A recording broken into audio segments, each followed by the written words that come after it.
Hi friends, പുതിയൊരു വീഡിയോയിലേക്ക് സ്വാഗതം. വളരെ ടേസ്റ്റിയും ഹെൽത്തിയുമായ ഒരു ബ്രേക്ക്ഫാസ്റ്റ് റെസിപ്പിയാണിത്. ഓട്സും ഗോതമ്പ് പൊടിയും മുട്ടയും കുറച്ച് ഗ്രീൻ ലീഫും ഒക്കെ ചേർത്ത് തയ്യാറാക്കിയ വളരെ സ്വാദിഷ്ടമായ ഒരു ബ്രേക്ക്ഫാസ്റ്റാണിത്. ചാനൽ ഇതുവരെ സബ്സ്ക്രൈബ് ചെയ്തിട്ടില്ലെങ്കിൽ ഒന്ന് സബ്സ്ക്രൈബ് ചെയ്തേക്കണേ, ഒരു ലൈക്കും കൂടി. ഇത് കഴിക്കാനായിട്ട് പ്രത്യേകിച്ച് ഒരു കറിയുടെയും ആവശ്യമില്ല. അപ്പോൾ ഇതെങ്ങനെയാണ് ഉണ്ടാക്കിയതെന്ന് കാണണ്ടേ? നമുക്കിപ്പോൾ സുലഭമായിട്ട് കിട്ടുന്നുണ്ട് പാലക് ചീര എന്നൊക്കെ പറയുന്നത്. ഇതിൻ്റെ ഇല മാത്രമാണ് ഞാൻ എടുക്കുന്നത്. ഈ പാലക് ചീര കിട്ടിയില്ലെങ്കിൽ സാധാരണ ചീരയിലയായാലും മതി. ഒരു ടൊമാറ്റോ ചെറുതായിട്ട് അരിഞ്ഞെടുക്കാം. പാലക് ചീര കുറച്ച് വിനാഗിരി ഒഴിച്ച വെള്ളത്തിൽ ഞാൻ കഴുകാനായിട്ട് ഇട്ട് വച്ചേക്കുകയാണ്. എന്തെങ്കിലും വിഷാംശമൊക്കെ ഉണ്ടെങ്കിൽ അതൊന്നും മാറിക്കിട്ടും. നന്നായി കഴുകിയെടുത്ത പാലക്ക് ചെറുതായിട്ട് അരിഞ്ഞെടുക്കാം. പാലക്ക് വളരെ സോഫ്റ്റാണ്, ചീരയേക്കാളും വളരെ സോഫ്റ്റായിട്ടുള്ളതാണ് ഈ പാലക്ക്. ഓംലെറ്റിലൊക്കെ ചേർത്താൽ സൂപ്പറാണ്. ഇതുണ്ടാക്കാനായിട്ടൊരു ചപ്പാത്തി ഉണ്ടാക്കണം. അതിനായിട്ടാണ് ഞാൻ 1/4 കപ്പ് ഓട്സും 1/2 കപ്പ് ഗോതമ്പ് പൊടിയും എടുക്കുന്നത്. ഓട്സ് ഒന്ന് പൊടിച്ചെടുക്കാം. നിങ്ങളുടെ ആവശ്യമനുസരിച്ച് മാവിൻ്റെ അളവ് കൂട്ടിയെടുക്കുക. ഓട്സ് നന്നായി പൊടിച്ചെടുത്തിട്ടുണ്ട്. ഇതിൻ്റെ കൂടെ ഗോതമ്പ് പൊടിയും കൂടി ചേർക്കാം. ഉപ്പ് ഞാൻ ചേർക്കുന്നില്ല. ഇതിൽ സാധാരണ പച്ചവെള്ളം ഒഴിച്ച് നമുക്ക് നന്നായിട്ടൊന്ന് ആട്ടമാവ് കുഴച്ചെടുക്കാം. ഓട്സ് ശരിക്കും വെള്ളം പിടിച്ചെടുക്കും, അതുകൊണ്ട് ഒരല്പം ലൂസായിട്ട് വേണം കുഴച്ചെടുക്കാൻ. സാധാരണ ചപ്പാത്തി മാവിനൊക്കെ കുഴയ്ക്കുന്നത് പോലെ കുറച്ചുകൂടി സോഫ്റ്റായിട്ട് കുഴച്ചെടുക്കാം. മാവ് കുഴയ്ക്കാനായിട്ട് 1/2 കപ്പ് വെള്ളം വേണ്ടി വന്നില്ല. ഇതൊരു 10 മിനിറ്റ് ഇരിക്കട്ടെ. ഞാൻ ഇന്നേ വരെ എടുത്തിട്ടുള്ള വീഡിയോകളിൽ എനിക്ക് ഏറ്റവും ഇഷ്ടപ്പെട്ട ഒരു വീഡിയോയാണിത്.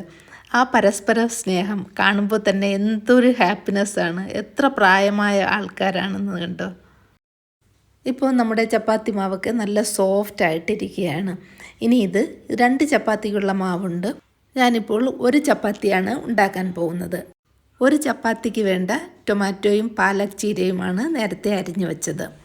ഇത് നമ്മൾ സാധാരണ ചപ്പാത്തിയൊക്കെ പരത്തുന്ന പോലെ തന്നെ പരത്തിയെടുക്കാം.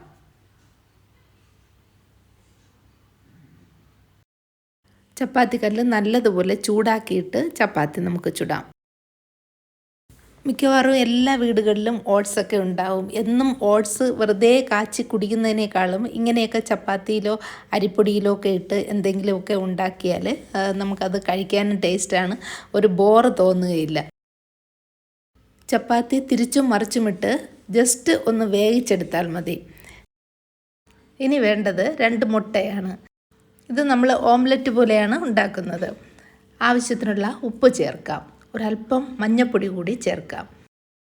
1/2 ടീസ്പൂൺ പെപ്പർ പൗഡറും 1/2 ടീസ്പൂൺ ചില്ലി ഫ്ലേക്സും 1 ടീസ്പൂൺ മിക്സ്ഡ് ഹെർബ്സ് ആണ്. ഇതുണ്ടെങ്കിൽ ചേർത്താൽ മതി, ഇല്ലെങ്കിൽ ഗരം മസാല ചേർക്കാം. ഒരു പച്ചമുളക് ചെറുതായി അരിഞ്ഞത് കൂടി ചേർത്ത് മിക്സ് ചെയ്ത് കൊടുക്കാം. ടൊമാറ്റോ കൂടി ചേർക്കാം. 4-5 ചെറിയ ഉള്ളി വട്ടത്തിന് അരിഞ്ഞതാണ്. അതിൻ്റെ കൂടെ പാലക് ലീവ്സും കൂടി ചേർത്ത് നന്നായിട്ടൊന്ന് മിക്സ് ചെയ്തെടുക്കാം. പാൻ ചൂടാക്കി 1 ടേബിൾ സ്പൂൺ ഒലിവ് ഓയിലാണ്. ഒലിവ് ഓയിലിന് പകരമായിട്ട് ഏത് കുക്കിംഗ് ഓയിലാണോ അത് ഉപയോഗിക്കാം. ഇതിലേക്ക് മുട്ട മിശ്രിതം ഒഴിച്ചു കൊടുത്തിട്ട് ഒന്ന് നിരത്തി വെച്ച് കൊടുക്കണം. ഫോർക്ക് കൊണ്ട് ഇതുപോലെ ഒന്ന് നിരത്തി കൊടുക്കാം. പാലക് ലീവ്സ് കൂടുതലാണെന്ന് തോന്നുന്നുണ്ടെങ്കിൽ 1 മിനിറ്റ് കഴിഞ്ഞ് നോക്കിക്കേ, ഇതെല്ലാം വാടിപ്പോകും. ഇതിൻ്റെ പുറത്തായിട്ട് നമ്മൾ ഉണ്ടാക്കിയ ചപ്പാത്തി വെച്ച് ഒന്ന് പ്രസ് ചെയ്ത് കൊടുക്കാം. ലോ ഫ്ലെയിമിൽ 1-2 മിനിറ്റ് ഇത് വെന്തിട്ട് ഇതുപോലൊരു പാത്രം വെച്ചിട്ട് മറിച്ചിടണം. ഇപ്പോൾ നോക്കിക്കേ, നമ്മുടെ ഓംലെറ്റ് പെർഫെക്റ്റായിട്ട് വെന്തിട്ടുണ്ട് ഒരു സൈഡ്. ഇനി ഇതേപോലെ തന്നെ ഈ ചപ്പാത്തിയിൽ പിടിച്ചിട്ട് ഈ പാനിലേക്ക് ഇറക്കി വയ്ക്കണം. ഇനി ഇതും 1-2 മിനിറ്റ് ഇതുപോലെ ലോ ഫ്ലെയിമിൽ വേകട്ടെ. നമ്മളിതിൽ ഓട്സ് ചേർത്തത് കാരണം ആ അടിഭാഗമൊക്കെ നല്ല മൊരിഞ്ഞ് നല്ല ക്രിസ്പി ആയിട്ടായിരിക്കും കിട്ടുന്നത്. ഈ ഭാഗവും നല്ലതുപോലെ ഒന്ന് പ്രസ് ചെയ്തതിന് ശേഷം നമുക്ക് കുറച്ച് ചീസ് കൂടി ഇട്ടാലോ.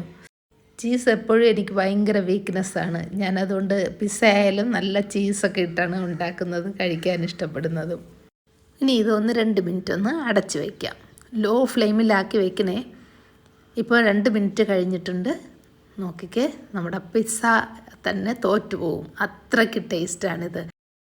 പിസ്സയേക്കാളും വളരെ ടേസ്റ്റാണ് ഈ ഒരു ഡിഷിന്. മക്കളൊക്കെ പിസ്സ വേണം എന്നൊക്കെ പറയാറുണ്ടല്ലോ. അപ്പോൾ ഇതുപോലൊന്ന് ഉണ്ടാക്കി കൊടുത്ത് നോക്കിക്കുക. ഉണ്ടാക്കാനും എത്ര എളുപ്പമാണ്. പിസ്സ ഡോയൊക്കെ ഉണ്ടാക്കണമെങ്കിൽ നല്ല ടൈം വേണം. അത് നന്നായിട്ട് പൊന്തി വരാനൊക്കെ ഒത്തിരി ടൈം എടുക്കും. ഇതിപ്പോൾ 10 മിനിറ്റ് കൊണ്ട് നമുക്ക് റെഡിയാക്കാൻ പറ്റുന്നതാണ്. അതുപോലെ ഹെൽത്തി ആയിട്ടുള്ളതും. അപ്പോൾ വീട്ടിൽ ഇനി പിസ്സയുടെ കാര്യങ്ങളൊക്കെ മക്കൾ പറയുകയാണെങ്കിൽ നിങ്ങൾ മിണ്ടാതെ ഇതൊന്നും ഉണ്ടാക്കി കൊടുത്ത് നോക്കിക്കേ. അവർക്ക് ഭയങ്കരമായിട്ട് ഇഷ്ടമാവും.